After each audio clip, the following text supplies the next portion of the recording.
வணக்கம் சவுக்கு மீடியா நேயர்களே. இன்றைய அரசியல் அரட்டையில் தமிழ்நாட்டில் நடந்த முக்கியமான அரசியல் மற்றும் சமூக நிகழ்வுகளை பற்றி விவாதிக்க இருக்கிறோம். வாருங்கள் சார். வணக்கம் சார். வணக்கம் மாலதி சார். நிகழ்ச்சிக்கு போகிறதுக்கு முன்னாடி இந்த நம்ம டிஸ்கிரிப்ஷன் கொடுக்குறோம்ல சார், அது நம்மளுக்கு தமிழில் நம்ம கொடுக்குறோம்.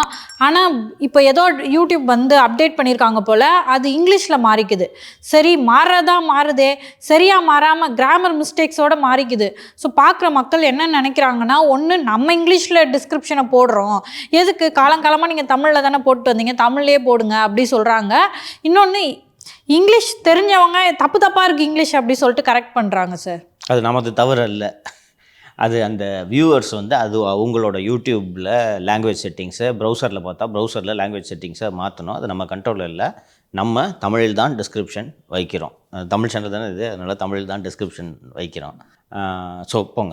இது கிட்னி திருட்டு, சாரி கிட்னி முறைகேடு கவனமாக பேசணும். ஸோ அமைச்சர் அவர்களே ஒத்துக்கிட்டாங்க அது ஒரு கிட்னி முறைகேடுன்னு சொல்லிட்டு. அதில் என்ன மாதிரியான நடவடிக்கைகள் மேற்கொள்ளப்பட்டிருக்கு சார்? டாக்டர் வினித் என்பவர் தலைமையில் ஒரு விசாரணை கமிட்டியை அமைத்தார்கள். அந்த விசாரணை கமிட்டியில் கிட்னி திருட்டில் இல்லை முறைகேடில் அந்த 2 மருத்துவமனை, செதார் மருத்துவமனை மற்றும் தனலட்சுமி ஸ்ரீனிவாசன் மருத்துவமனை ஈடுபட்டுள்ளது என்பது ஆதாரங்களோடு நிரூபணமாகிவிட்டது. திராவிட மாடல் அரசாங்கத்தை போன்ற ஒரு கொடூர மனது உடைய ஒரு அரசாங்கம் இந்தியாவில் எங்கும் இருக்குமா என்பது எனக்கு சந்தேகமாக இருக்கிறது. அந்த அளவுக்கு ஒரு கொடூர மனது படைத்த அரசாங்கம் என்றால் அது இந்த அரசாங்கம்தான். நம்ம ஏற்கனவே இந்த ஏழை மக்களோட நிலைமை பற்றியெல்லாம் நாம் ஏராளமாக பேசியிருக்கிறோம்.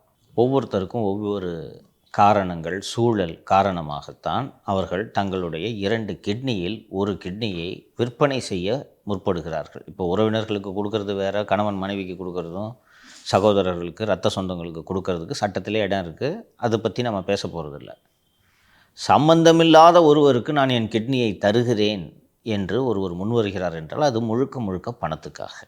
அப்படி கிட்னியை விற்பனை செய்ய முன்வரும் நபருக்கு 2 முதல் 5 லட்சத்தை கொடுத்துவிட்டு அந்த மருத்துவமனை அந்த கிட்னியை பெறும் நபரிடம் 50 லட்சம் ரூபாய் முதல் 1 கோடி ரூபாய் வரை பெறுவது என்பது நினைத்து பார்க்க முடியாத ஒரு கொடூரமான குற்றமாக நான் பார்க்கிறேன். யோசிச்சு பாருங்கள். இப்போ நிதிஷ் கிட்னியை ஒரு வறுமை காரணமாக விற்கிறான்னா அவனுக்கு 5 லட்ச ரூபா கொடுத்துட்டு அதை வச்சு நிதிஷோட கிட்னியை வச்சு நான் ஹாஸ்பிட்டல் நடத்துகிறேன், நான் 50 லட்ச ரூபா 1 கோடி ரூபாய் சம்பாதிக்கிறேன்னா எவ்வளோ பெரிய கொடூரம் அது.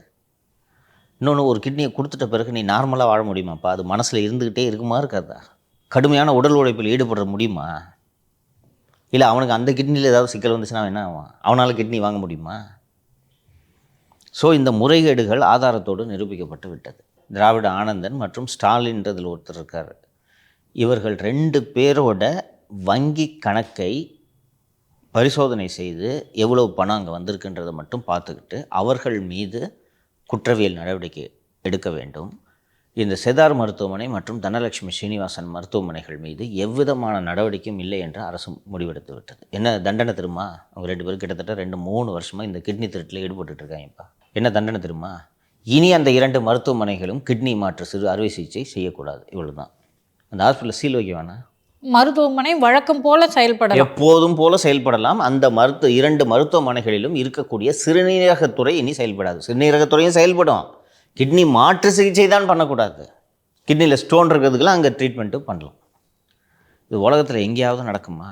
இதில் தலையிட்டு விசாரணை நடத்தக்கூடாது, காவல்துறை இதற்கு மேல் விசாரணை செய்யக்கூடாது என்று தலையிட்டு உத்தரவிட்டவர் திராவிட மாப்பிள்ளை சார். என்ன காரணம் என்றால், அந்த தனலட்சுமி ஸ்ரீனிவாசன் குழுமத்திடம் திமுகவின் ஏராளமான பணம் அங்கே இருக்கிறது. நான் ஏற்கனவே சொன்னேன், தேமுதிகவை கையில் வைப்பதற்கு தனலட்சுமி ஸ்ரீனிவாசன் குழுமத்தின் மூலமாகத்தான் ஆண்டாள் அழகர் கல்லூரியை விலைக்கு வாங்கி இன்றைக்கி வரைக்கும் பணத்துக்கு கொடுக்காம, முழுசாக கொடுக்காம அவங்கள ஹோல்டில் வச்சுருக்கிறது அந்த கல்லூரி தான். அரசியல்வாதிகள் பெரும்பாலானோர் கல்வி தந்தைகளாக இருப்பதற்கு ஒரு காரணம், மணி லாண்டரிங் பண்ணுறதுக்கு இது பெரிய அளவில் உதவும்.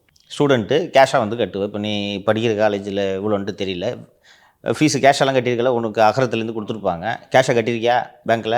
இது மாதிரி கேஷ் வருமா? ஸோ மணி லாண்டரிங் பண்ணலாமா?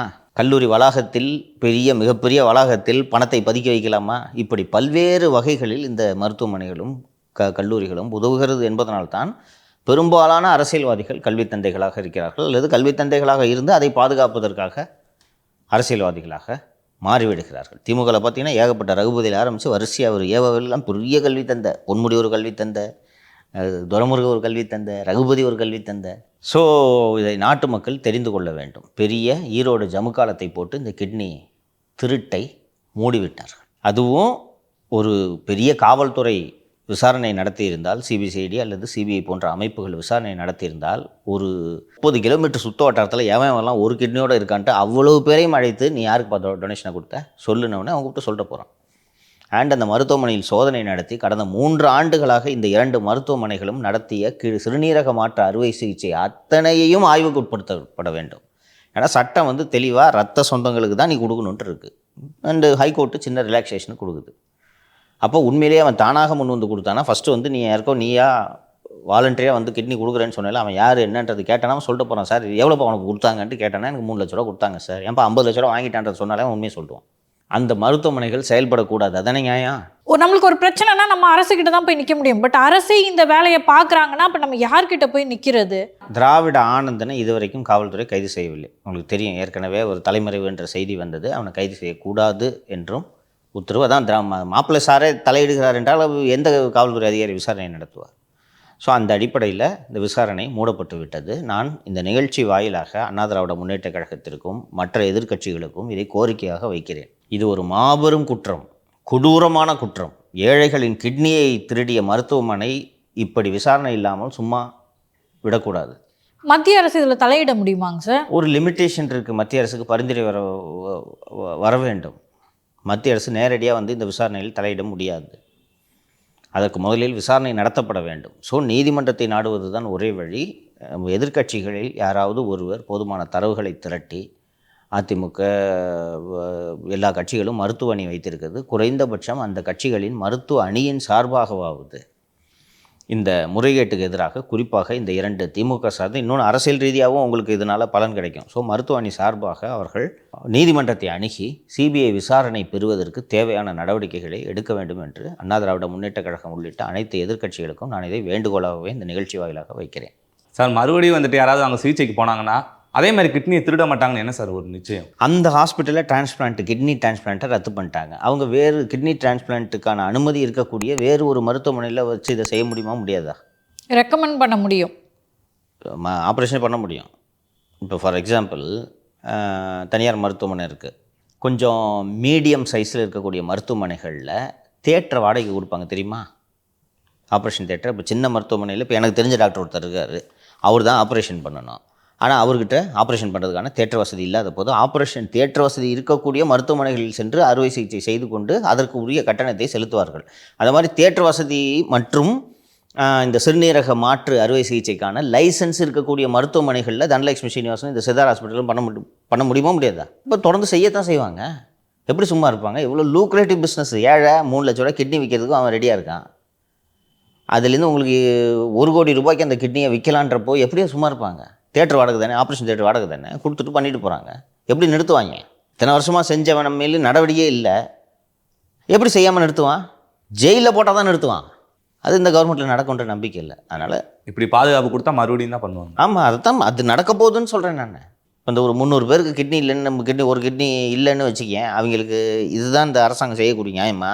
எதிர்க்கட்சி சும்மா விடக்கூடாது. நான் திரு எடப்பாடி பழனிசாமி அவர்களிடம் கோரிக்கையாகவே வைக்கிறேன், உடனடியாக நடவடிக்கை எடுக்க வேண்டும் என்று நான் இந்த நிகழ்ச்சி மூலமாக வலியுறுத்துகிறேன். தாயுமானவர் ஸ்கீமை இன்றைக்கி தான் சார் ஆரம்பித்து வைக்கிறாரு திரு மு.க. ஸ்டாலின் அவர்கள். ஏற்கனவே அப்பா அப்படின்னு சொல்லிட்டுலாம் அவங்கள சொன்னாங்க.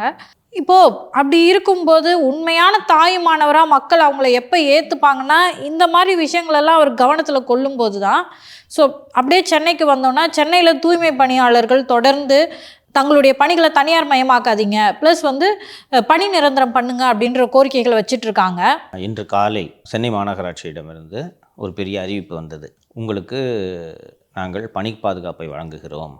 இதுவரை, அதாவது இப்படி ஒரு அறிவிப்பை வெளியிடுவதற்கு மாநகராட்சி வெட்கம்தான் பட வேண்டும். ஆனால் வெட்கம் இல்லாமல் இதை செய்கிறார்கள். நீங்கள் பாருங்கள், இந்த தனியார் நிறுவனத்தில் போய் வேலைக்கு செஞ்சிங்கன்னா உங்களுக்கு திருமண முன்தொகை, முன்பணம், ஓய்வு நாளில் வேலை செய்தால் இரட்டிப்பு ஊதியம் இப்படின்ட்டு வரிசையாக ஒரு 10-15 சலுகைகளை பட்டியலிடுகிறார்கள்.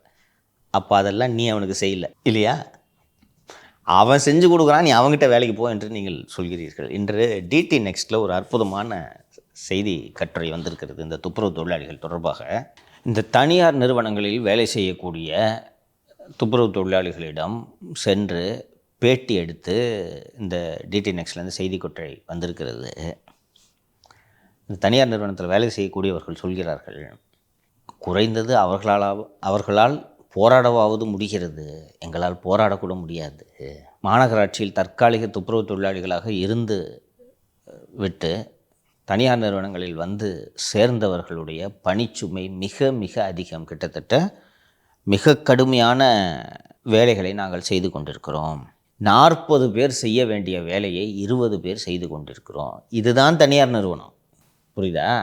இப்போது ஒரு 10 பேர் செய்ய வேண்டிய வேலையை 5 பேரை வச்சு வாங்க முடியும் அப்படின்னு சொன்னால் ஒரு தனியார் நிறுவனம் 5 பேரை வச்சு தான் வாங்கும். அவனுக்கு லாபம் தான் முக்கியம். இப்போ ஒரு மந்திரிக்கெல்லாம் இவ்வளோ கொடுத்துருக்கான், அப்புறம் அந்த லாபத்தை எப்படி எடுப்பான்? ஸோ 40 பேர் செய்ய வேண்டிய வேலையை 15 முதல் 20 பேர் நாங்கள் செய்து கொண்டிருக்கிறோம். அம்பத்தூர், தண்டையார்பேட்டை, அண்ணாநகர் போன்ற ஒரு சில இடங்கள் மட்டும்தான் இன்னமும் மாநகராட்சியின் கட்டுப்பாட்டில் இருக்கிறது. பல பகுதிகள் தனியார் நிறுவனங்கள் வசம் சென்று விட்டது. கடந்த 8 வருடங்களாக ஒரு அரசு சட்டம் வச்சிருக்கு. அதாவது இது போன்ற வேலைகளை செய்பவர்களுக்கு குறைந்தபட்ச கூலி இவ்வளவு கொடுக்க வேண்டும் என்று. அதை ஒரு குறிப்பிட்ட காலத்திற்கு ஒரு முறை மறு ஆய்வுக்கு உட்படுத்துவாங்க. அந்த அரசு ஊழியர்களுக்கு பே கமிஷன் போடுற மாதிரி எல்லோருக்குமே இந்த விலைவாசி உயர்வுக்கு ஏற்ப அவர்களது ஊதியத்தை உயர்த்துவார்கள்.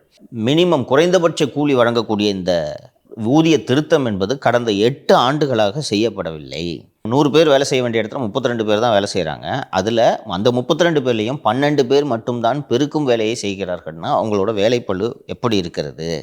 ஒரு மண்டலம் தனியார் மயமாக்குவதற்கு முன்பாக 50 பேர் அங்கே வேலை செய்து கொண்டிருந்தார்கள். இப்போது அந்த மண்டலத்தில் வெறும் 15 பேர் தான் வேலை செய்கிறார்கள் அப்படின்ட்டு ஒரு பெண், அந்த ஊழியர் பெயர் மாற்றி போட்டிருக்கிறார்கள். அந்த ஒரு பெண் சொல்கிறாங்க, ஒரு நாளைக்கு நான் 12 தெருக்களை பெருக்குகிறேன்.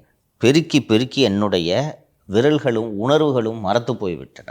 எங்களுக்கு அந்த போராடும் தொழிலாளிகளை பார்த்து மகிழ்ச்சியாக இருக்கிறது. குறைஞ்சது அவங்களாவது போராட முடியுது, எங்களாலெல்லாம் போராடவே முடியாது. ஏன்னா ஒரு நாள் நான் வேலைக்கு வரலைன்னா என்னை வேலை விட்டு அனுப்பிச்சிடுவாங்க. இங்கே எந்த விதமான பணி பாதுகாப்பும் கிடையாது. தனியார் நிறுவனத்தில் யாராலும் பணி பாதுகாப்பை கொடுக்க முடியாது. அவங்க சொல்கிறபடி நான் விடுமுறை நாளில் வான்னு சொல்லுவாங்க, பண்டிகை நாளில் வான்னு சொல்லுவாங்க. நான் இன்றைக்கி வராமல் போனேன்னா நாளிலேருந்து நீ வேலைக்கு வராதுன்றவாங்க. எனக்கு எந்த விதமான பணி பாதுகாப்பும் கிடையாது. இன்னொன்று, குறைந்தது அவர்கள் சங்கம் வைத்து போராடுகிறார்கள். அவர்களோடு சங்கம் துணை நிற்கிறது. இன்றைக்கி வலுவான ஒரு போராட்டத்தை முன்னெடுத்திருக்கிறார்கள். நாங்கள் சங்கம்னு ஆரம்பித்தாலே அடுத்த செகண்டு நான் எங்களை வேலையை விட்டு இந்த தனியார் நிறுவனங்கள் தூக்கிவிடும். சாம்சங்கே இப்படி பண்ணும்போது இந்த குப்பால்ற கம்பெனிலாம் பண்ணுமா பண்ணாதா? ஸோ இப்படிப்பட்ட நெருக்கடிக்கு இடையில் நாங்கள் வேலை செய்து கொண்டிருக்கிறோம்.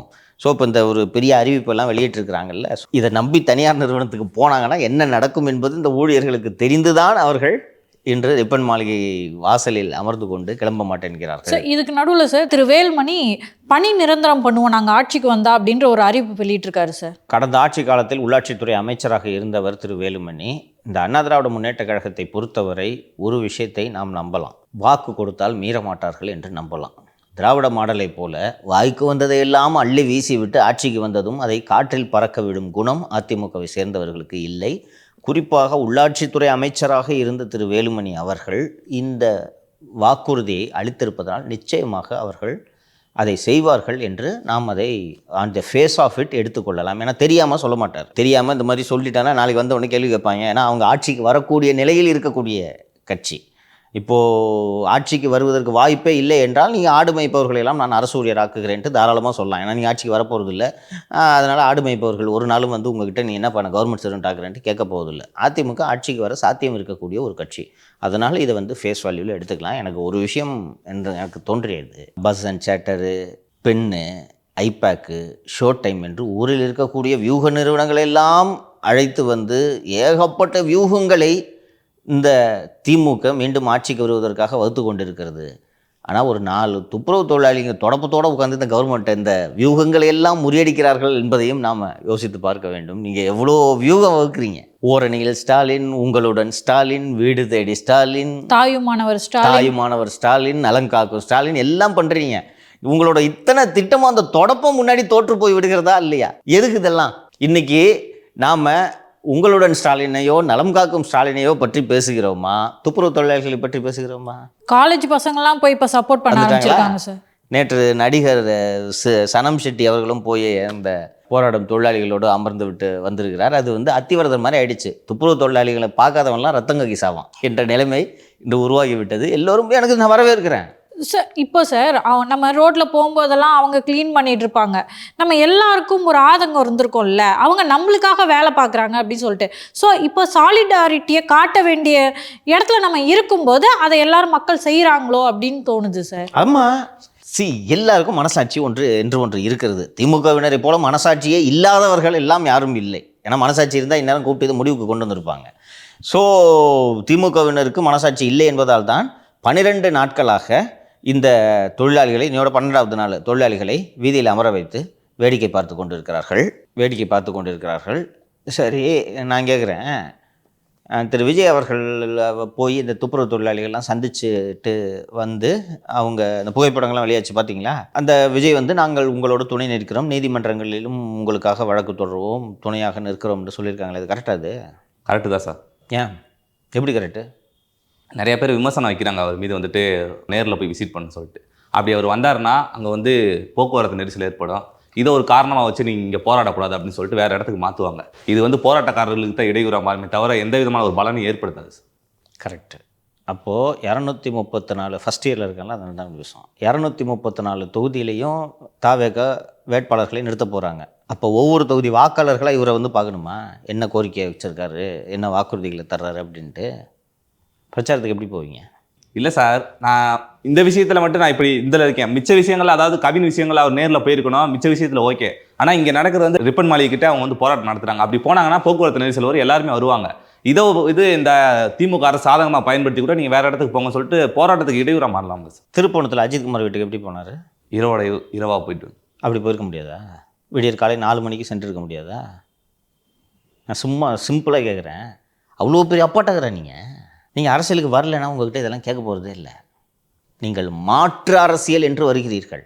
இன்னும் வெளிப்படையாக சொல்லலாம், 2 திராவிட கட்சிகளுக்கும் மாற்றாக உங்களை நீங்கள் நிறுத்துகிறீர்கள். அப்போ இவ்வளோ தான் ஏழை தொழிலாளி மீது உங்களுக்கு அக்கறையா? அவ்வளோ பேர் அப்பாட்டக்கிறா நீங்கள். ஆனால் நியூஸில் வந்து எப்படி வந்துச்சுன்னா, அவர் வரதா தான் சொன்னார், நாங்கள் தான் வந்தால் இடையூறா மாதிரி சொல்லிட்டு. தொழிலாளி அப்படி தான் ஏன் சொல்லுவான், எந்த பக்கத்துலேருந்து ஆதரவு இருந்தாலும் விஜய் மாதிரி ஒரு சூப்பர் ஸ்டார் கூப்பிட்டு ஆதரவு தர்றாருன்னு சொன்னால் போய் பார்த்துட்டு வருவாங்க. உங்களுக்கு அறிவு எங்கே சார் போச்சு? இப்போ இந்த செத்து போன கவின் வீட்டில் அவங்க தம்பியையும் அம்மாவையும் கூப்பிடுவீங்களா? தவறாக தெரியலையா உங்களுக்கு?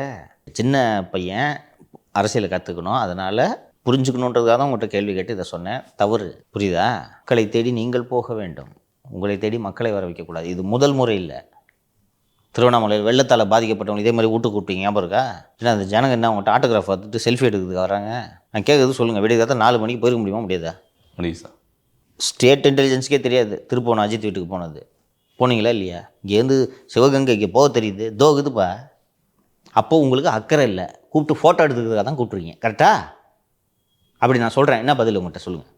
அப்படிதான் சார் திமுககாரங்க விமர்சனம் வைக்கிறாங்க. வைப்பாங்கம்மா. அதாவது இப்ப திரு விஜய் அவர்கள் போராட்டக்காரர்களை மீட் பண்றாருன்னா அது திமுகவுக்கு நெருக்கடி ஆகணும். ஆனா அவங்க வந்து என்ன சொல்றாங்கன்னா ஒர்க் ஃப்ரம் ஹோம்னு திரும்ப விமர்சனம் பண்ண ஆரம்பிச்சிட்டாங்க. தெரியுதா? அரசியல் தம்பி, ரத்த பூமி. ஒவ்வொரு காலையும் பார்த்து வைக்கணும். கால் வைக்கிற இடம்லாம் கண்ணி வெடி இருக்கும். உங்களோட ஒவ்வொரு நகர்வும் கவனிக்கப்படும். இதை ஒரு காரியத்தை நீங்கள் செய்கிறீங்கன்னா இதை வச்சு எதிராளி விமர்சனம் பண்ணுறதுக்கு இடம் கொடுக்காத வகையில் நீங்கள் செய்ய வேண்டும், புரியுதா? அது மட்டும் இல்லாமல் விஜய்க்கு உண்மையில் இந்த தொழிலாளிங்க மேலே அக்கறை இருக்குன்ட்டு நான் நம்புகிறேன். ஆனால் நான் இப்போ சொல்கிறேன், விஜய் பார்த்து உனக்கு அக்கறை இல்லை, நீ ஃபோட்டோ எடுத்துகிட்டு விளம்பரம் தெரிவிக்கிறதுக்காக தான் நீ கூப்பிட்டன்ட்டு விஜயை பார்த்து நான் சொன்னால் அவர்கிட்ட என்ன பதில் சொல்லுங்கள்? பதில் இல்லை சார். அதுதான் அதுக்கு இடம் கொடுக்கக்கூடாது.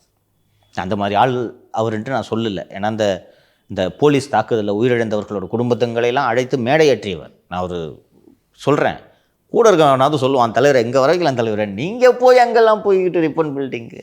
காவல்துறை கேட்டால் சொல்லுவாங்க, சார் நீங்கள் வராதிங்க சார் அப்படிலாம் சொல்லுவாங்க. காவல்துறைகிட்ட சொல்லவே கூடாது. நீ என்ன எனக்கு சொல்கிறது? என்ன ரிப்பன் பில்டிங் தடை செய்யப்பட்ட பகுதியா பாகிஸ்தானில் இருக்குது, போயா?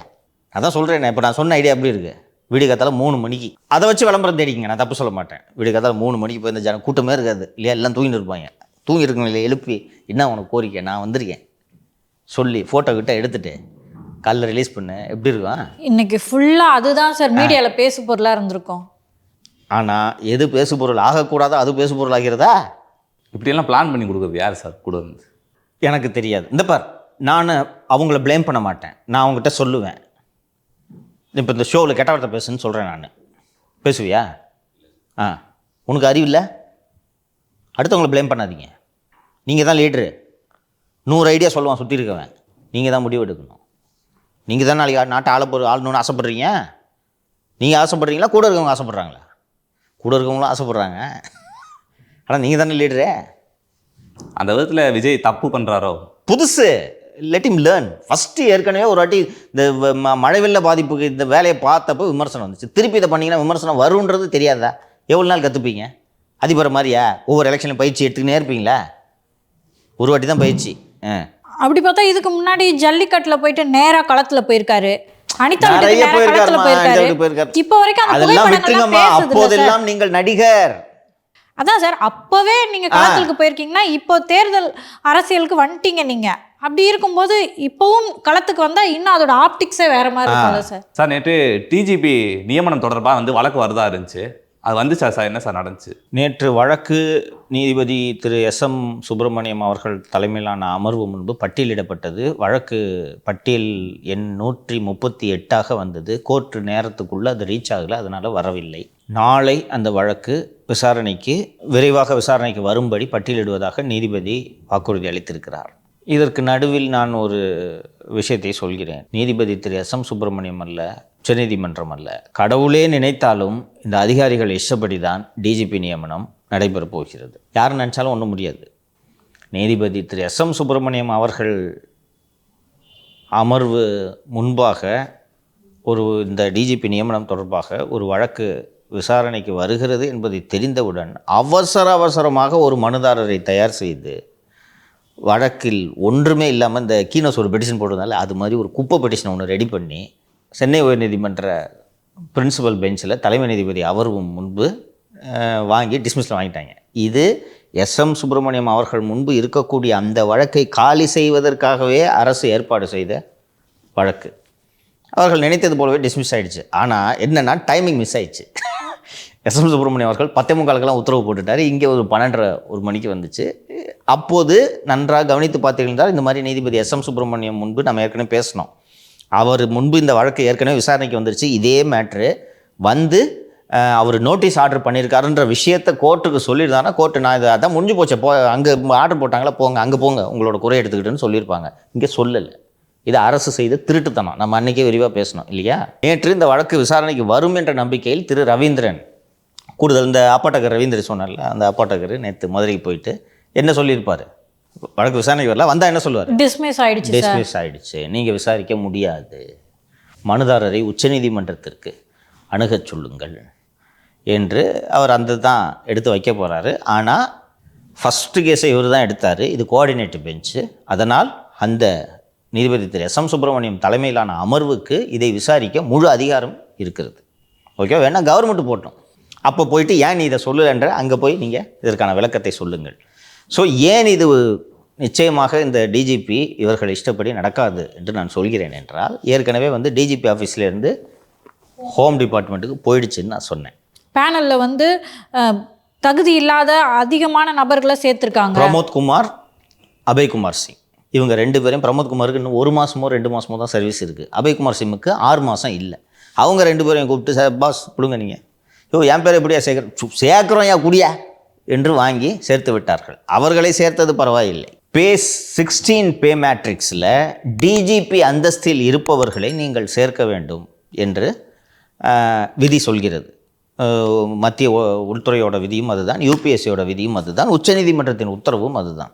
அதில் 8 பேர் இருக்காங்க. இப்போ அப்படி அதில் 8 பேர் இல்லாமல் போனால், அல்லது அந்த 8 பேரும் இந்த பதவியை வகிக்க தகுதி இல்லாமல் போனால், எப்படி தகுதி இல்லாமல் போகிறார்? 8 பேர் மேலேயும் விஜிலன்ஸ் என்கொயரி இருக்குது. 8 பேரில் ஒரு 4 பேர் சஸ்பென்ஷனில் இருக்கான்.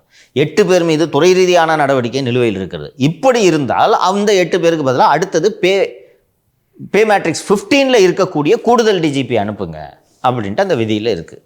அதில் 8 பேர் இருக்காங்க. 8 பேர் மீது எந்த விதமான நடவடிக்கையும் நிலுவையில் இல்லை. ரைட்டா? அப்படி இருக்கும்போது சம்பந்தம் இல்லாமல் 95 பேட்ச் IPS ஆஃபீஸரை இதில் சேர்த்து, பே மேட்ரிக்ஸ் 15 இருக்கிறவங்கள சேர்த்து, அடிஷ்னல் டிஜிபியாக இருக்கவங்கள சேர்த்து ஹோம் டிபார்ட்மெண்ட்டுக்கு அனுப்பிச்சிருக்காங்க. இன்றைக்கி தேதி 12 ஆச்சா? ஹோம் டிபார்ட்மெண்ட்டு என்ன தப்பாக டீட்டெயில் அனுப்பிச்சிருக்கீங்க அப்படின்ட்டு திருப்பி அனுப்பிச்சு, ஏன் இந்த மாதிரி அனுப்புனீங்க, ஒழுங்காக கரெக்டாக அனுப்புங்கன்னு இந்நேரம் கேட்டிருக்கணும். சரி, இது ஒரு புறம். இன்னொன்று, இங்கே இந்த ப்ரப்போசலை உள்துறை செயலாளருக்கு அனுப்பிய மெத்த படித்த அதிகாரிகள் இருக்கிறார்கள் அல்லவா, இதை அனுப்பும்போது அவர்களுக்கு விதி என்ன சொல்கிறது என்பது தெரியாதா? இதை அனுப்பும் பொறுப்பு தலைமையகத்தில் வெங்கட்ராமன் ஐபிஎஸ் என்ற ஒரு டிஜிபி தான் இதை உள்துறை செயலாளருக்கு அனுப்பும் பொறுப்பில் இருக்கக்கூடியவர். அவர் சிபிஐலாம் வேலை பார்த்தவர், லஞ்ச ஒழிப்புத்துறையில் வேலை பார்த்தவர், ஒரு மெத்த படித்த அதிகாரி, விவரமான அதிகாரி, ரைட்டுங்களா? நான் ஏற்கனவே சொல்லியிருக்கேன், தமிழ்நாட்டில் வீட்டில் ஆடலி வைக்காத ஒரே ஐபிஎஸ் ஆஃபீஸர் அவர் ஒருத்தர் தான் சொல்லியிருக்கேன். அந்த வெங்கட்ராமன் தான். அந்த வெங்கட்ராமன் தான் இப்படி தப்பு தப்பாக அனுப்பிச்சிருக்காரு. என்ன காரணம் என்று விசாரித்தால், இங்கே அனுப்புகிறாங்களா, அனுப்பணும்னு இன்றைக்கி தேதி 12, இன்னும் ஒரு வாரம் கழித்து 18 நடுவில் இது சுதந்திர தினம்லாம் வருது, ரைட்டாக? அதெல்லாம் முடிச்சுட்டு ஒரு 17-18 தேதியில் ஹோம்லேருந்து, ஏன்ப்பா எதுக்குப்பா இவ்வளோ பேர் தப்பு தப்பாக அனுப்பிச்சிருக்கிறீங்க, அதுவும் அனுப்பிச்சிருக்கிறீங்க, இந்த 95 பேட்சை எதுக்கு சேர்த்தீங்கன்னு சொல்லிட்டு நீங்கள் காரணத்தையாவது அதில் எழுதணும். அது இல்லை என்று சொன்னதும் இவர் திருப்பிட்டு சார் இல்லை இந்த காரணத்தினால அதை சேர்த்துருக்கேன்னு இவர் ஒரு 10 நாள் வச்சுக்கிட்டு அனுப்புவார். அனுப்பின உடனே அங்கேருந்து திருப்பி ஒரு சந்தேகத்தை எழுப்புவாங்க. இல்லைங்க நீங்கள் அதை சொல்லியிருக்கீங்க, இந்த காலம் ஃபில்அப் பண்ணலன்ட்டு இவங்க அனுப்புவாங்க. இதுக்குள்ளே 31/8 ஆகிடும். சங்கர் ஜிவால் ஓய்வு பெற்று விடுவார். ஓய்வு பெற்ற பிறகு என்னாகும்? தமிழ்நாட்டில் டிஜிபி பதவி இல்லாமல் காலியாக இருக்கலாமா? இப்போ இவங்க யாராவது பொறுப்பு டிஜிபி போடுவாங்க போல. அந்த பொறுப்பு டிஜிபியாக இருப்பவர் தான் வெங்கட்ராமன். அபய்குமார் சிங்கை லிஸ்ட்லேருந்து விட்டுட்டாங்க. என்ன ரீசன்னு தெரில. இவருக்கு ஒரு 2.5 வருஷம் சர்வீஸ் இருக்குது. ஏற்கனவே நான் சொன்னேன், உன்னை டிஜிபி ஆகிறன்ற நம்பிக்கையில் தான் இந்த டாஸ்மாக் எஃப்ஐஆர்லாம் க்ளோஸ் பண்ண வச்சாங்க. இவர்கிட்ட உன்னை டிஜிபி ஆகிறேன், என்ன பண்ணணும், தப்பாக பேனல் அனுப்பு. இது வரைக்கும் நேர்மையான அதிகாரி என்று பெயர் எடுத்தவர் திரு வெங்கட்ராமன். சரி, ஏன் சார் அவர் இந்த மாதிரி ஒரு ரொம்ப ஆனஸ்டானாலும் வீட்டில் ஆடலி கூட வைக்காதாலும் ஏன் சார் இப்படி மாறிவிட்டார் என்று விசாரிக்கும்போது, அவர் நேர்மையாக இருந்த காரணத்தினாலேயே அவருக்கு எந்த விதமான நல்ல பதவியும் எந்த அரசுமே கொடுக்கவில்லை. அந்த சொன்ன ரூல் படி எல்லாம் செய்வான்ப்பா. சரி சார், அப்படி தானே இருந்தார், ஏன் அப்படி மாட்டார்? சரி, அப்படி நேர்மையாக இருந்து இவ்வளோ நாள் என்ன ஆச்சு? இதை செஞ்சோன்னா கடைசியில் அட்லீஸ்ட்டு பொறுப்பு டிஜிபியாகவாவது இருக்கலாமே. இதை செய்யலைன்னா தலைமையக டிஜிபி, நிர்வாக டிஜிபி, சீருடை பணியாளர் டிஜிபின்னு இப்படியே ஓய்வு பெற்று விடுவோம். அவருக்கு 2028 அவர் பணி ஓய்வு இருக்கிறார். இப்போ டிஜிபி நியமிச்சாங்கன்னா அடுத்த ஒரு ஆள் 2 வருஷத்துக்கு இருப்பார். வாய்ப்பு கிடையாது.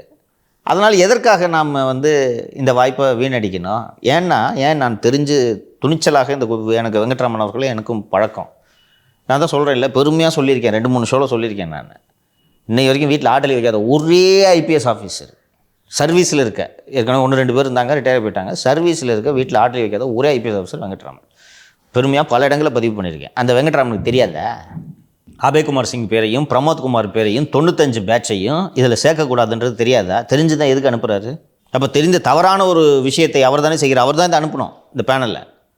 அப்போ தெரிஞ்சது அனுப்புகிறான்னா என்ன அர்த்தம்? இதுக்கு நடுவில் கோர்ட்டில் செட்டிங் நடந்ததை சொன்னேன் நான், இல்லையா?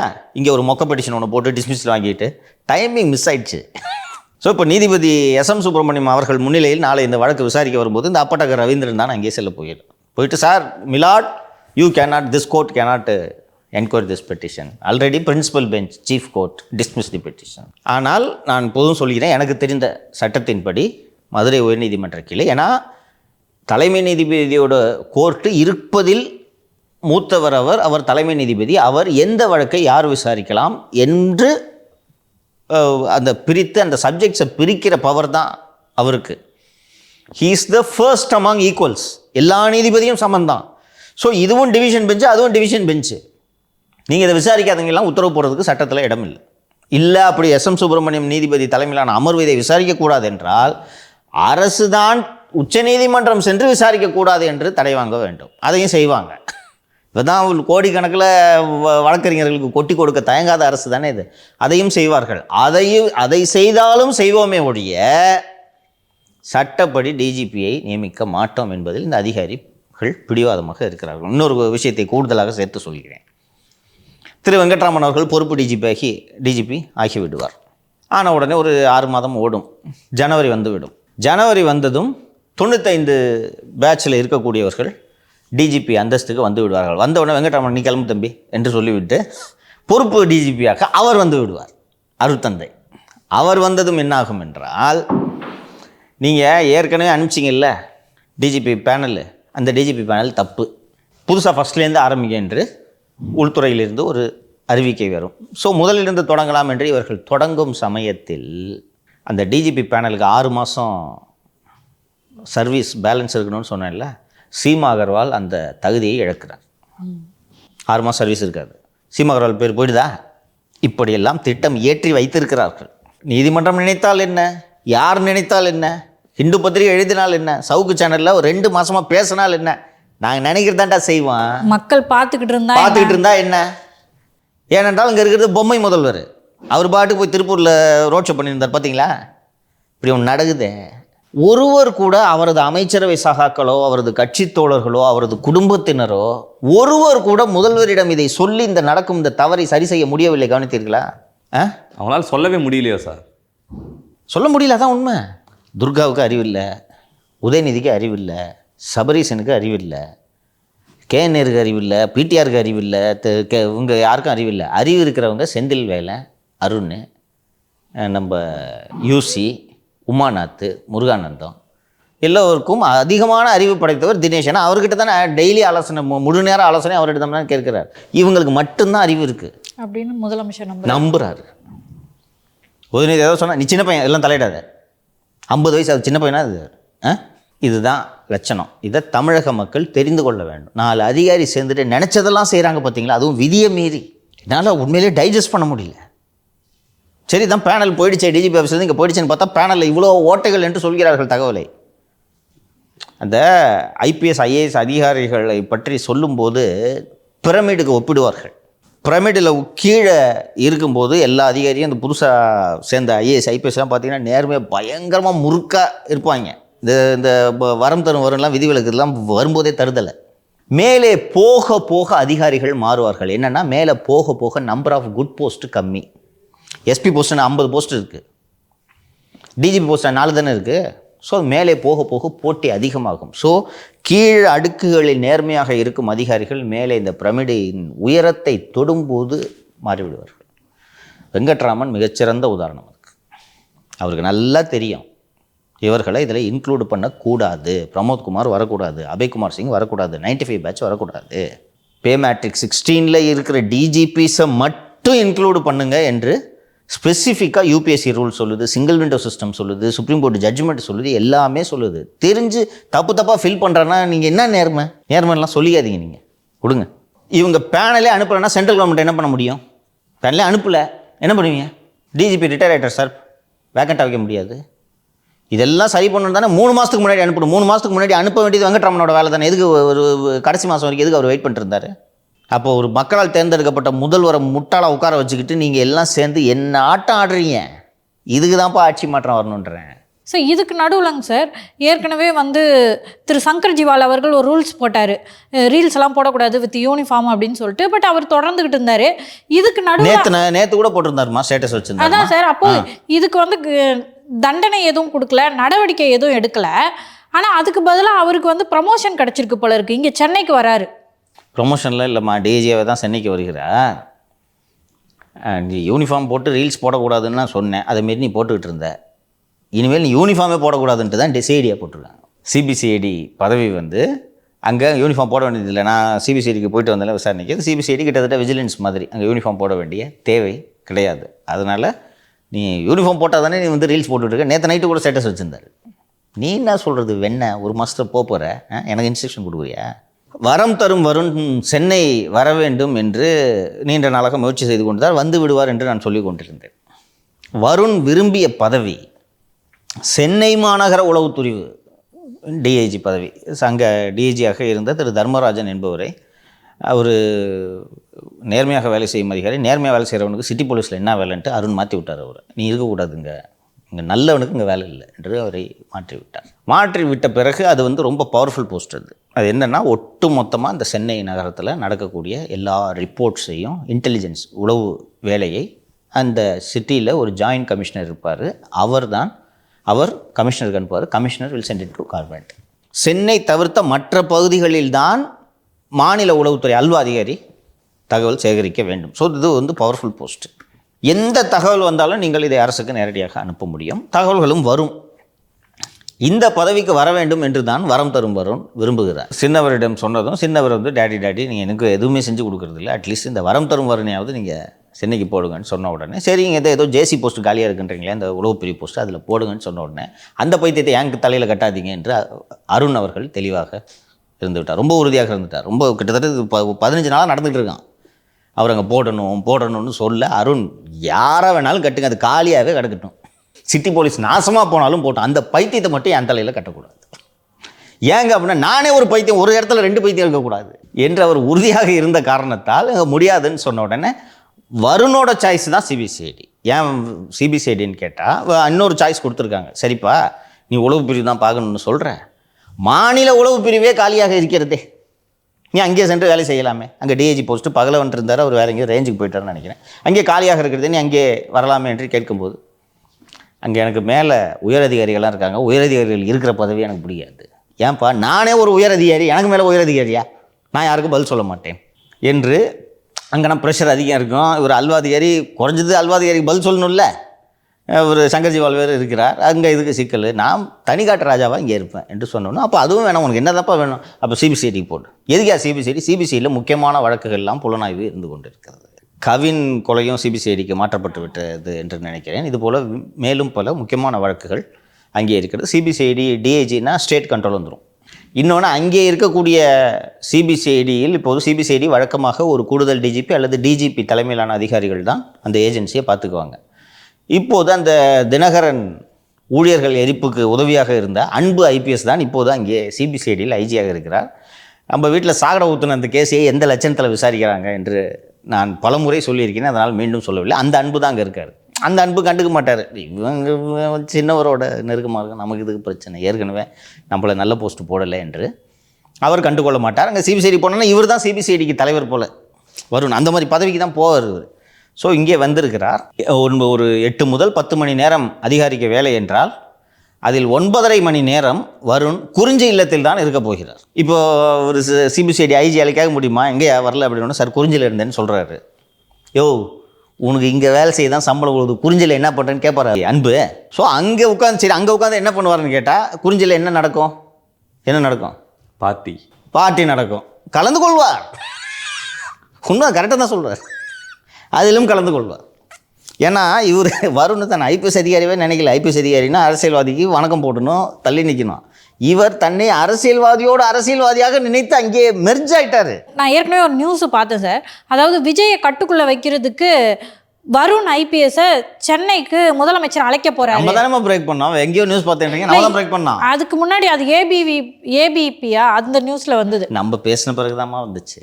சரியா, நான் ஃபஸ்ட்டு ட்வீட்டு போட்டேன், அதற்கு பிறகு ஏபிபி பிக்கப் பண்ணாங்க, நான் அதுக்கு பிறகு விரிவாக இதை சொன்னேன். நான் தான் ஃபஸ்ட்டு இது பிரேக் பண்ணுறேன் இந்த நியூஸை. ஸோ இப்போது சரிக்கு வந்துட்டாரா. இப்போ நேரடியாக தாவேக்காவை கட்டுப்படுத்தும் இடத்துக்கு தான் அங்கே அவர் இந்த உளவு பிரிவு இணை ஆணையராக போடணும்னு பார்த்தாங்க, அங்கே முடியல.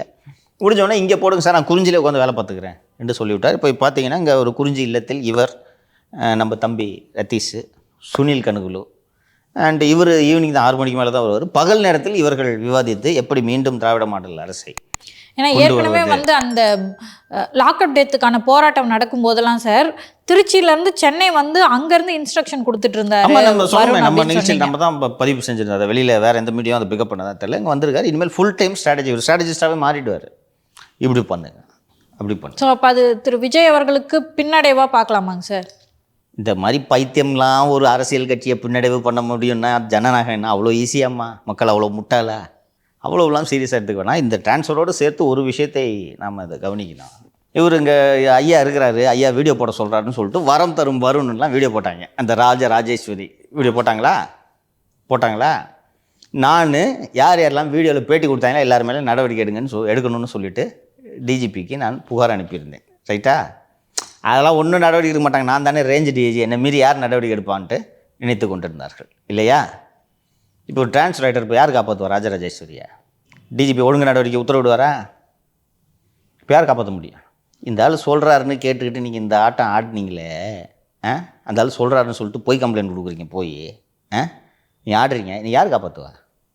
இன்னும் 25 வருஷம் சர்வீஸ் இருக்குது. 2 மேஜர் பனிஷ்மெண்ட் கொடுத்தாங்கன்னா ப்ரொமோஷன் ஹெட் கான்ஸ்டபிள் ஆவீங்களா ஃபஸ்ட்டு நீங்கள்? இதில் சப் இன்ஸ்பெக்டருக்கு வேறு படிக்க வச்சார், அவர் கைடு எடுத்து கொடுத்தாரு, கொஸ்டின் ஆன்சர் கேட்டார். வீடியோ போடுறீங்க, இருந்தாலும் பப்ளிசிட்டி பைத்தியனா உங்களுக்கு அறிவு வேண்டாம்? 1000 கான்ஸ்டபிள் அங்கே இருக்காங்க, ஏன் உங்களுக்கு கூப்பிட்டு பேட்டி கொடுக்க சொல்கிறாரு? யோசிக்க வேணாம்? இப்போ உங்களுக்கு சார்ஜ் கொடுத்தா சப் இன்ஸ்பெக்டர் ஆகிடுவீங்களா நீங்கள்? அடுத்தடுத்து விசாரணை வரும். இதோட முடியாது. இது காவல்துறையில் இதுக்கு தான் உயரதிகாரிகள் சொன்னாங்கன்னா இஷ்டத்துக்கு ஆடக்கூடாது. ஆடினாங்கன்னா என்னைக்காக இருந்தாலும் மாட்டுவாங்க. இது நடக்குதா இல்லையான்னு பாருங்கள். வந்துட்டார்ல டிஜிபி, அத்தனை பேர் மேலே சார்ஜ் இஷ்யூ பண்ணுறாரா இல்லையான்னு மட்டும் பாருங்கள். வரும் தகவல் வரும், வந்த பிறகு நான் அப்டேட் பண்ணுறேன். சார் இதுக்கு நடுவில் அவர் ஃப்ரெண்டை வேற அங்கே விட்டு வந்துட்டார் போல். ஒரு ஸ்னேக் தான் ஞாபகம் வரும். செல்வ நாகரத்னம். அதான் கரெக்டு தான். அப்படியே வைக்கணும்ப்பா. விட்டு விட்டு வந்து விட்டார். அது நீங்கள் சொல்கிறது கரெக்டு தான். இவர் இருக்கிறதுனால தான் செல்வ நாகரத்னம் அங்கே போகிறாரு. ஓகேவா? ஃபஸ்ட்டு அவர் லாண்ட் ஆர்டர் போஸ்ட்லாம் போடக்கூடாது என்று அவர் மீது இந்த புகார் நிலுவையில் இருப்பதால் போடக்கூடாது என்று சொல்லி கொண்டிருந்தார்கள். அந்த சூழ்நிலையில் நான் உன்னை எடுத்துக்கிறேன், உன்னை எவன் என்ன பண்ணுறான்னு பார்க்கலான்னு சொல்லிட்டு இவர் தான் கூட்டின்னு போனது. கூட்டின்னு போயிட்டு இவர் வந்துட்டாருங்க, மாட்டிக்கிட்டார். இப்போ அங்கே திருச்சியில் வேறு ரேஞ்ச் டிஏஜி போடுவாங்க. நல்ல முரட்டு அதிகாரியாக வந்தாங்கன்னா செல்வ நாகரத்னத்தை என்ன பாடுபடுத்துகிறார்கள் என்பதை நான் பார்க்க போகிறோம். இதற்கு நடுவே திரு செல்வ நாகரத்னம் அந்த ஓஎல் எல்லாம் ரூம் போட்டார்ல, திருமணம் செய்து கொள்வதாக வாக்குறுதி அளித்து ஒரு பெண் மீது பாலியல் வன்முறையை கட்டவிழ்த்து விட்டதாக திரு செல்வ நாகரத்னம் அவர்கள் மீது சிபிசிஐடி விசாரணைக்கு உத்தரவிட்டு சிபிசிஐடி அந்த விசாரணை உண்மை என்று நிரூபணம் செய்து அறிக்கை அளித்த பின்பு துறை ரீதியாக நடவடிக்கை எடுக்க வேண்டும்னு சொன்னதுக்கு பிறகு அவர் வந்து மத்திய தீர்ப்பாயத்தில் போய் இந்த சார்ஜ் மெமோ சரியில்லைன்னு சொன்னோன்னே சார்ஜ் மெமோ கோஷ் பண்ணிவிட்டு ட்ரிபுனலில் புதுசாக ஃபஸ்ட்லேருந்து சார்ஜ் கொடுங்க என்று உத்தரவிட்டு விட்டார்கள். இந்த மாதிரி சார்ஜ் கொடுக்கக்கூடாதுன்னு இதற்கு தடை விதிக்க வேண்டும் என்று சென்னை உயர்நீதிமன்றத்தை திரு செல்வ நாகரத்னம் அவர்கள் அணுகினார். சென்னை உயர்நீதிமன்றம் அதெல்லாம் தடை விதிக்க முடியாது, நீங்கள் துறை ரீதியான நடவடிக்கை தொடருங்க என்று நேற்று உத்தரவு போட்டு விட்டார்கள். அவர் அக்டோபர் மாதத்திற்கு விசாரணையை தள்ளி வைத்திருக்கிறார்கள். சரிங்க, அது வரைக்கும் கொஞ்சம் ஸ்டே கொடுங்கன்னு கேட்குறாங்க. அதெல்லாம் ஸ்டேலாம் கிடையாது, நடவடிக்கை எடுக்கலாம் என்று நீதிமன்றம் விட்டிருக்கிறது. உள்துறையிலேருந்து இந்த நடவடிக்கை தொடரும். இது எப்படி இந்த டிபார்ட்மெண்ட்லன்னா நல்லா போச்சுன்னா நல்லா போகும், எப்போ உங்கள் மீது நடவடிக்கை எடுக்கப்படும் என்பதே தெரியாது. இவ்வளோ நாள் மேனேஜ் பண்ணி நீங்கள் நிப்பாட்டி வச்சுருந்தீங்க. இப்போ செல்வ நாகரத்னத்தை காப்பாற்றுறதுக்குலாம் ஆள் இல்லை. இப்போது வருணுக்கு இவர் வரம் தரும் வருணுக்கு இப்போது 26 தேர்தல் தான் மனதில் இருக்குமே ஒழிய செல்வ நாகரத்னம்லாம் அவ்வளோ முக்கியமா? சரி, நான் டெப்டிக்கிட்ட பேசுகிறேன் அப்படின்ட்டு உருட்டுவார். வேண்டாம் விடுங்க. இதற்கு நடுவே சின்னவர் என்ன செய்து கொண்டிருக்கார் என்ற கேள்வி அல்லவா? சின்னவர் வந்து மிக தீவிரமாக இப்போது பராசக்தியை பொங்கலுக்கு ரிலீஸ் செய்வதில் அவர் மிக தீவிரமாக இப்போது கவனம் செலுத்தி கொண்டிருக்கார். பராசக்தி வந்து இந்த நடுவில் நம்ம தம்பி தப்பி ஓடியதனாலும் ஆகாஷ் பாஸ்கரன் வீட்டில் இந்த அமலாக்கத்துறை சோதனையினாலும் படப்பிடிப்பு நின்று கொண்டிருந்தது. ஏற்கனவே வேறு ஒரு இடத்துல உடுமலையிலையோ பொள்ளாச்சிலேயோ ஒரு ஷூட்டிங் ஷெட்யூல் நடந்து கொண்டிருந்தது. இப்போது சென்னை பல்கலைக்கழக வளாகத்தில் படப்பிடிப்பு நடந்து கொண்டிருக்கிறது. இதில் குறிப்பிடத்தகுந்த விஷயம் என்னவென்றால், சென்னை பல்கலைக்கழகத்தில் இப்போது வகுப்புகள் நடந்து கொண்டிருக்கின்றன. அந்த இடத்துல criminology department, journalism department, education department, அப்புறம் இன்னொரு அடல்ட் எஜுகேஷன் டிபார்ட்மெண்ட், இது மாதிரி பல துறைகளுடைய வகுப்புகள் அந்த இடத்துல இருக்கின்றன. அந்த இடத்துல காலையிலேருந்து சாயங்காலம் வரைக்கும் ஷூட்டிங் நடந்துகிட்ருக்கு. இப்போது சென்னை பல்கலைக்கழகத்துக்கு துணைவேந்தரும் நியமிக்கப்படவில்லை. துணைவேந்தர் நியமிக்கப்படாவிட்டால் உயர்கல்வித்துறை செயலாளர், தொழில்நுட்ப கல்வி செயலாளர், இது போன்ற ஒரு 4-5 அதிகாரிகள் தான். இவங்க தானே பர்மிஷன் கொடுக்கணும். விசி இருந்தாலும் சார் எங்களுக்கு ஸ்டூடெண்ட்ஸு டிஸ்டர்ப் ஆவாங்கன்னா அப்ஜெக்ட் பண்ணுவாங்க. இது எப்படி வந்து இந்த கவர்மெண்ட்டு மற்றும் கட்சி ரெண்டும் இப்படி மெர்ஜ் ஆச்சுன்னா என்ன சிக்கல்ன்றதுக்கு இது ஒரு உதாரணம். நீங்கள் இப்போது தனித்தனியாக இருந்துச்சுன்னா யூனிவர்சிட்டி விசி வந்து அப்ஜெக்ட் பண்ணியிருப்பார், சார் பசங்க டிஸ்டர்ப் ஆவாங்கன்ட்டு. நீங்களே படம் எடுக்கிறீங்க. வேறு யாராவது ஒரு படப்பிடிப்பு நிறுவனம் நடத்துனாங்கன்னா, யோ பசங்க படிச்சுக்கிட்டு இருக்காங்க, அங்கே போய்ட்டு ஷூட்டிங் நடத்தின்னு இருக்கிற நீ என்று சொல்லலாம். நீங்களே கவர்மெண்ட்டு, நீங்களே கட்சி, நீங்களே சினிமாவும் எடுப்பீங்க, நீங்களே தயாரிப்பீங்க, நீங்களே டிஸ்ட்ரிபியூட் பண்ணுவீங்க, நீங்களே தியேட்டரையும் கட்டுப்படுத்துவீங்க. எங்கேயாவது நடக்குமா? அது இங்கே நடந்துக்கிட்டு இருக்கு. ஸ்டூடெண்ட்ஸ் எல்லாம் டிஸ்டர்ப் ஆகிருக்காங்க. யார் என்ன பேச முடியும்? எது கேட்க முடியுமா? எதுக்கு நாங்கள் ஷூட்டிங் நடத்தி யார் கேட்க முடியும்? எந்த ஸ்டூடெண்ட் கேட்க முடியும்? போட்டு எல்லாத்தையும் உடச்சிக்கிட்டு அது ஃபோட்டோஸ் இருக்குது பாருங்கள். அவருக்கு எதில் கவனம் இருக்குது தெரியுதா? அதாவது ஜனவரி மாதம் பொங்கலுக்கு பராசக்தி ரிலீஸ் ஆச்சுன்னா தமிழகமே இந்திய எதிர்ப்பு போராட்டம் பற்றிய திரைப்படத்தை பார்த்து லட்சிய உணர்வோடு திராவிட மாடல் அரசை மீண்டும் தேர்ந்தெடுப்பார்களாம். அவ்வளோ முட்டாள இந்த ஜனங்க. இவ்வளோ மொழிப்பற்று அப்படின்னு சொல்லிட்டு இதை வந்து அப்படியே மக்கள் வந்து கொந்தளிச்சு வருவாங்க அப்படின்னு சொல்லிட்டுலாம் படம் எடுக்கிறாங்க. இப்போ வெளி மாநிலங்களில் அப்புறம் வந்துட்டு வெளி நாடுகளுக்கு வந்துட்டு இந்த தமிழ் புக்கு அனுப்புனா, அதாவது அங்கே நடக்கூடிய பள்ளிகளுக்கு இந்த தமிழ் புத்தகங்களை அனுப்புறது வந்து வழக்கம் சார். இப்போ அதை நிறுத்தி வச்சிருக்கதா சொல்லியிருக்காங்க. இதுக்கிடையில் வந்துட்டு பாஜக தலைவர் நயினார் நாகேந்திரன் அவர்களும் சொல்லியிருக்காங்க, உங்கள்கிட்ட வந்து மனம் இல்லையா இல்லை பணம் இல்லையா அப்படின்னு சொல்லி கேட்டிருக்காரு சார். நல்ல கரெக்டான நேரத்தில் ஞாபகப்படுத்தின நிதிஷ். இந்த மொழியை வச்சு வியாபாரம் பண்ணி ஆட்சிக்கு வந்த கட்சின்னா அது திமுக தான். இப்போ எடுக்கிறாங்களே இந்த பராசக்தி படம், அது வந்து மொழிப்போர் தொடர்பான ஒரு படம். அந்த மொழிப்போர், அந்த இந்திய எதிர்ப்பு போராட்டம் தான் திமுகவை ஆட்சிக்கு வரும் அளவுக்கு அன்று உயர்த்தியது. அதுதான் உண்மை. தமிழ்நாடு பாடநூல் நிறுவனம் என்று, தமிழ்நாடு டெக்ஸ்ட் புக் கார்ப்பரேஷன் என்று இங்கே தமிழகத்தில் சென்னையில் எழும்பூரில் ஒரு நிறுவனம் இருக்கிறது. தமிழக அரசு பள்ளிகளுக்கான அனைத்து பாடங்களையும் புத்தகங்களையும் அந்த நூல் தான் அச்சிட்டு இலவசமாக தான் கொடுக்குறாங்கன்ட்டு நினைக்கிறேன். அந்த நிறுவனம் இதர மாநிலங்களில் பள்ளிக்கூடங்கள் இருக்கிறது அல்லவா. இப்போது உதாரணத்துக்கு உத்தராகண்ட் எடுத்துக்கிட்டிங்கன்னா, உத்தராகண்டில் தமிழ்ச்சங்கம்னு வச்சுருப்பாங்க. டெல்லியில் தமிழ்ச்சங்கம் எல்லாருக்கும் தெரியும். இது மாதிரி ஒவ்வொரு மாநிலத்துலேயும் ஒரு தமிழ்ச்சங்கம் இருக்கும். அங்கே நம்ம மாதிரி போய் தமிழர்கள் அங்கே செட்டில் ஆகி வேலை பார்த்துட்டு இருப்பாங்க. அவங்க என்ன பண்ணுவாங்கன்னா, இங்கே இருக்கக்கூடிய தமிழ் பிள்ளைகள், தமிழர்களுடைய குழந்தைகள் தமிழ் படிக்க வழி இருக்காதுல்ல. குஜராத்தில் போய் நீங்கள் இருக்கீங்க, அங்கே தமிழே படிக்க முடியலன்னா எப்படி படிப்பீங்க? ஸோ அங்கே இருக்கக்கூடிய குழந்தைகள் தமிழ் படிக்க வேண்டும் என்பதற்காக அங்கே அந்தந்த ஊர்களில் இருக்கக்கூடிய தமிழ் சங்கங்கள் பள்ளிகளை நடத்துகின்றன. அந்த ஒரு லாங்குவேஜு, எல்லா இங்கிலீஷு, மற்ற சப்ஜெக்ட்ஸ் எல்லாம் சொல்லித் தருது. கூடுதலாக தமிழை சொல்லிக் கொடுக்குறது. தமிழர்கள் என்ன பண்ணுறாங்க, நம்ம பிள்ளைங்க தமிழ் படிக்கணுன்றதுக்கு அங்கே போய் போடுறாங்க. இது போல் இந்த தமிழ் சங்கங்கள் நடத்தும் பள்ளிகள் அத்தனைக்கும் தமிழ்நாடு பாடநூல் நிறுவனம் இலவசமாக புத்தகங்களை அனுப்பி கொண்டிருந்தது. ரைட்டா?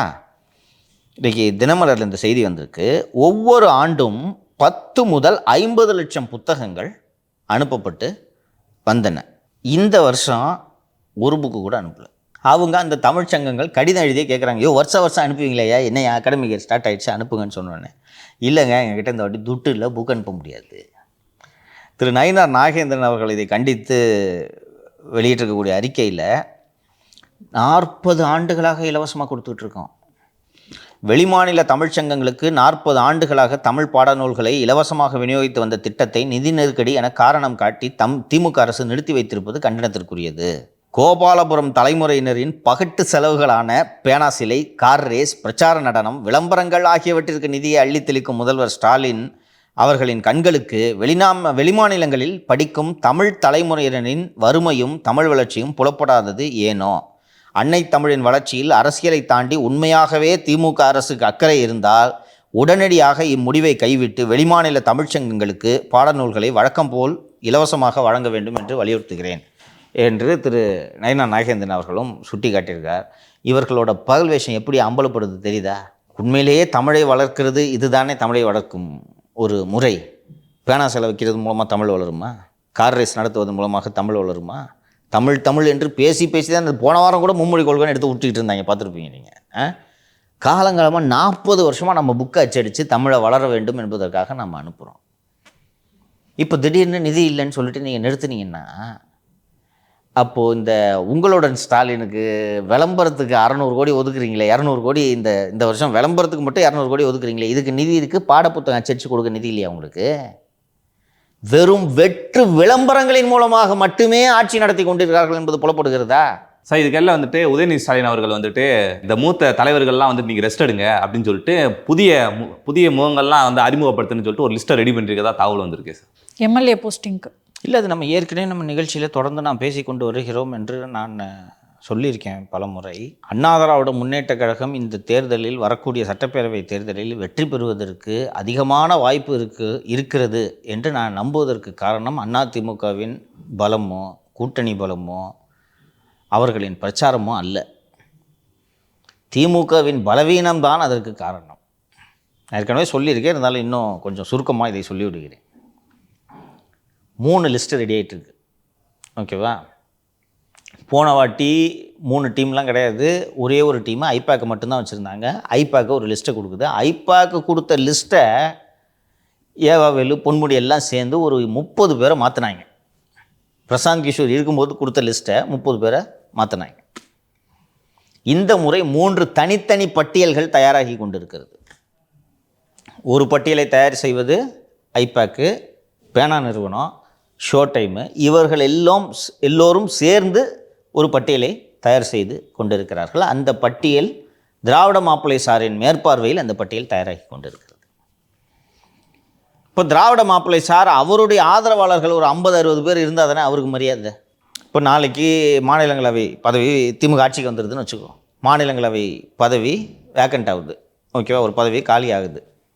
இவர் கொடுக்கலாம் அவர் கொடுக்கலான்னு கட்சி யோசித்து கொண்டிருக்கும்போது அந்த மாநிலங்களவை தேர்தலில் வாக்களிக்க வேண்டிய எம்எல்ஏக்களில் ஒரு 60 பேர் மாப்பிள்ளை சாரை எம்பி ஆகணும்னு சொல்லிட்டு போர்க்கொடி தூக்கினால் ஸ்டாலினால் என்ன செய்ய முடியும்? அப்படி சொல்ல வேண்டும் என்றால் இந்த மாப்பிள்ளை சார் அனுப்பிய ஆட்கள் அங்கே எம்எல்ஏக்களாக இருக்க வேண்டும். சரியா? ஒன்று. இரண்டாவது, முதல்வர் இன்னும் 100 ஆண்டு வாழ்வார் என்பது தான் என்னுடைய விருப்பம். வாழப்போகிறார்.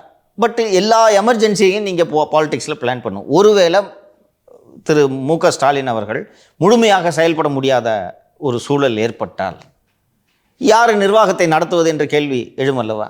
அப்போது உதயநிதியை முதலமைச்சர் ஆகிட்டார்னா மாப்பிள்ளைக்கு அங்கே என்ன ரோல்? வாட்ச் கூட வாங்க முடியாது இல்லையா? மனது வேதனைப்படுவாரா இல்லையா? வருஷத்துக்கு ஒரு 50 கோடிக்கு வாட்ச் வாங்கணும். அப்போ வாட்ச் கூட வாங்க முடியாத ஒரு நிலைமைக்கு மாமனார் உயிரோடு இருக்கும்போதே ஆக்டிவாக இருக்கும்போதே இவரை போய் அவரை வெளிநாட்டுக்கு போக சொல்லிட்டு விரட்டி விட்றாங்க. இப்போ தான் வந்து காரோட்டும் சாரதியாக மாறி இருக்கிறார். உதயநிதி சிஎம் ஆகிட்டா இவருக்கு எங்கே இடம்?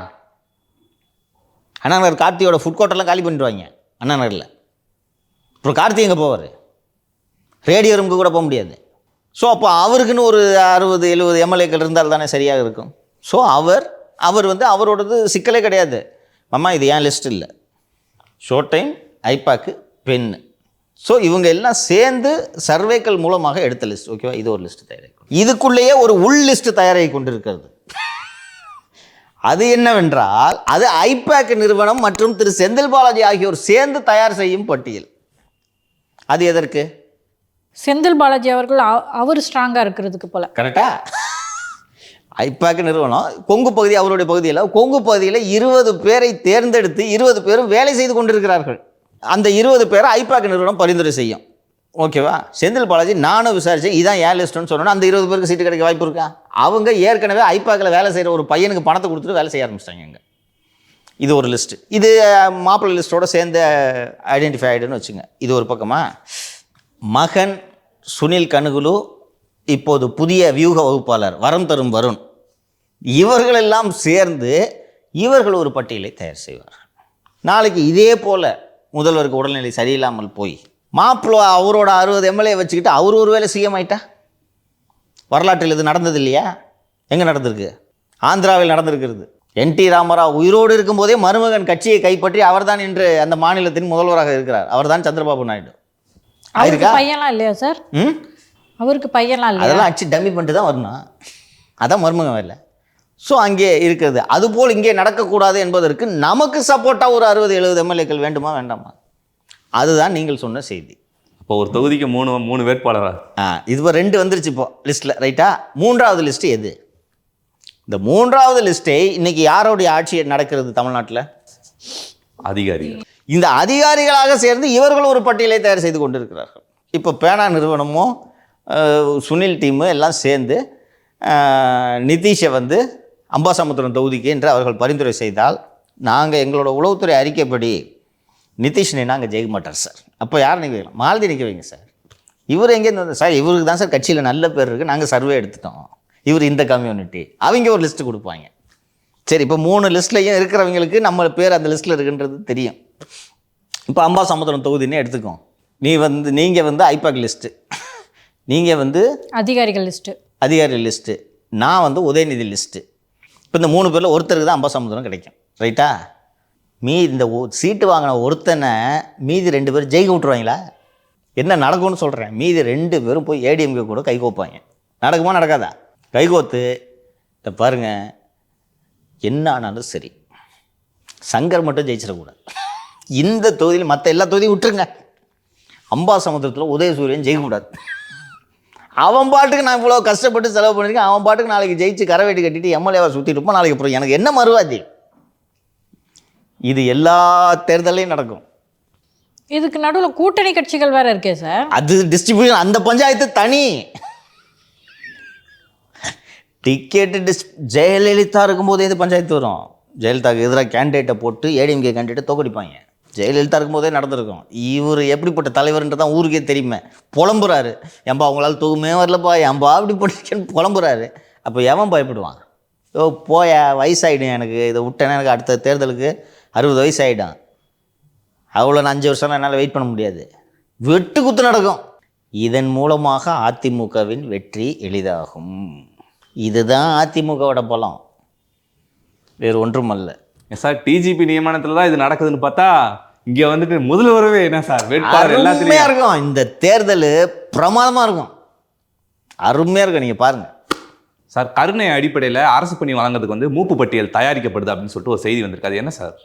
இந்த மேட்டரில் தான் போய் சீஃப் செக்ரட்டரி எல்லாம் நீதிமன்றத்தில் நின்றது. அந்த அடிப்படையில் இது செய்யப்பட்டிருக்குது. இது ஒரு மிக முக்கியமான சீர்திருத்தம். அதாவது என்னென்னா, தமிழ் அரசு ஊழியர்கள் இறந்து பணிக்காலத்தில் பணியில் இருக்கும்போது இறந்து போனால் அவர்களின் வாரிசுகளுக்கு குடும்பத்தில் ஒருத்தருக்கு வேலை கொடுப்பார்கள். குடும்பத்தில் யாருமே வேலையில் இல்லைன்னா அவர்களுக்கு கொடுப்பார்கள்.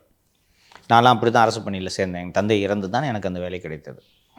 இப்போது சிஸ்டம் எப்படி இருக்குது அப்படின்ட்டு கேட்டால், நான் லஞ்ச ஒழிப்புத்துறையில் என் தந்தை பணிபுரிந்தார், அங்கேயே இறந்தார், எனக்கு அங்கேயே வேலை கிடைத்து விட்டது. கலெக்டர் ஆஃபீஸில் வேலை செய்கிறவர், தாலுகா ஆஃபீஸில் வேலை செய்கிறவர் இறந்து போனால் தாலுகா ஆஃபீஸில் வேலை கிடைக்கும்.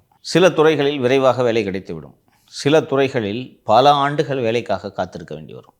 ஓகேவா? நீங்கள் இப்போ சில விவசாயத்துறை, வருவாய்த்துறையை எடுத்துக்கிட்டு நீங்கள் அங்கே போனீங்கன்னா, ஏற்கனவே உங்களுக்கு முன்னாடி 300 பேர் லிஸ்ட்டில் இருப்பான். உங்களுக்கு வேலை கிடைக்கும் போதே 50 வயசு ஆகிடும். இப்படிப்பட்ட சிக்கல்கள் எல்லாம் இருக்கிறது. ஸோ நீதிமன்றம் தான் இதை உத்தரவு போட்டிருக்க வேண்டும் என்று நான் நினைக்கிறேன். இப்போ புதுசாக கவர்மெண்ட்டு என்ன ஒரு ஸ்கீம் போட்டிருக்காங்கன்னா, தமிழ்நாடு முழுக்க வேலை கேட்டு விண்ணப்பித்த வாரிசுகள் அத்தனை பேரையும் ஒன்றாக தொகுத்து ஒரு பட்டியல், சீனியாரிட்டி லிஸ்ட், ஸ்டேட் லெவலில் ஒரு காமன் சீனியாரிட்டி லிஸ்ட்டு ஆன்லைனில் பண்ணுறாங்க. எந்த டிபார்ட்மெண்ட்டில் வேலை இருந்தாலும், எங்கே வேக்கன்சி இருக்கோ அங்கே நியமிக்கலாம் இல்லையா? இப்போ நான் லஞ்ச ஒழிப்புத்துறையில் என் தந்தை பணிபுரிந்து இறந்தால், நாளைக்கு வணிக வரித்துறையில் வந்து வேலை காலியாக இருக்குது, எங்களுக்கு தேவை இருக்கிறது என்று அவங்க சொன்னாங்கன்னா நேராக என்ன அலர்ட் பண்ணுவாங்க. இப்படி விரைவாக வேலை கிடைப்பதற்கு இது ஒரு வசதி. அரசு ஊழியர்களுக்கு இருக்கக்கூடிய ஒரு முக்கியமான சலுகைகளை இது ஒரு ரொம்ப முக்கியமான சலுகை. ஒரு குடும்பத் தலைவன் இறந்து போயிட்டான்னா அந்த குடும்பம் ரொம்ப கஷ்டப்படும். அதுவும் சில பேர் இளைய வயதிலேயே இறந்துடுவாங்க. அந்த மாதிரி நேரங்களுக்கெல்லாம் இது ரொம்ப, இந்த வேலை கிடைக்கிறதுன்றது ரொம்ப உதவியாக இருக்கும். அதனால் இது ஒரு முக்கியமான ரிஃபார்மாக நான் பார்க்குறேன். சரி சார், இன்றைய அரசியலில் பல நிகழ்வுகளை பற்றி பேசணும். தொடர்ந்து நாளையும் பேசுவோம் சார். நன்றி சார்.